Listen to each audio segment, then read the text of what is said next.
কাম শক্তি, তারপরে হচ্ছে চিৎ শক্তি, ভাব শক্তি, বিষ শক্তি, জীব শক্তি এবং শক্তি সমূহ সম্পূর্ণ। এই যে 8টি শক্তি রয়েছে, এই 8টি শক্তির দ্বারা ভগবান যখন যা মনে করেন তাই করতে পারেন, কিন্তু আমরা সাধারণ মানুষ কেউ পারবো না, এমনকি ব্রহ্মা মহেশ্বরও পারবেন না।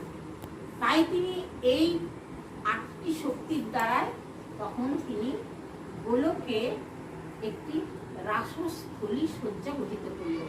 যেমন আমাদের বৃন্দাবনে রাস হয়েছিল, শারদীয়া রাস, তখন যেমন রাসস্থলী তৈরি করেছিল, তেমন সেই সমস্ত বৃন্দাবনের, গোলক বৃন্দাবনে একটি রাসমঞ্চ তৈরি করে আমার রাধারানী গোপীদের সঙ্গে, এটা কিন্তু গোলকের কথা, গোলকের